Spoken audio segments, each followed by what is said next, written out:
துவாவில் கலியுகம். அந்த மாதிரி 24 கலியுகம் ஆகுது. அந்த மலையெல்லாம் சிறந்தாங்க அப்போ அந்த நாளில். இதில் வந்து சித்தர்கள் எல்லாம் இருந்து அந்த சித்தர்கள்லாம் இவர் வரம் கொடுத்தது தான். எங்கே போனார்? பாம்பாட்டி சித்தர், புலிப்பாணி சித்தர், போகர், இவங்க எல்லாம் இங்கே வந்து தவம் செய்து அந்த வரப்பிரசாதத்தை வாங்கிக்கின்னு அவங்களும் அங்கங்கே அனுப்பிட்டார். எங்கே போகர் எங்கே அனுப்பிட்டாரு? பழனி. அதை மாதிரி இடிக்காட்டு சித்தரைங்கிறாரு திருவண்ணாமலை. அதை மாதிரி ஒவ்வொருத்தரையும் அவங்க ஜீவசமாதி அனுப்பிட்டார்.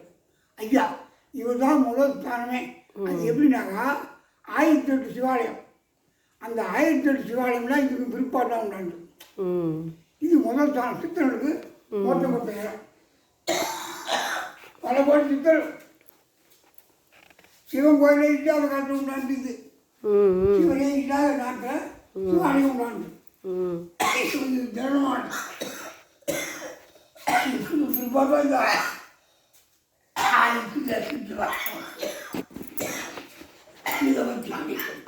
அப்படியே பரவாயில்ல. எத்தனையோ பல கோடி சித்தர்கள் இவரால் மோட்டம் வந்து அங்கங்கே ஜீவசமாதியை போட்டாங்க. எத்தனையோ கோடி ஜனம். அதுதான் இது மலை, சித்தர்கள் மலை, தொண்டர்கள் மலை, தொண்டார்கள் மலை.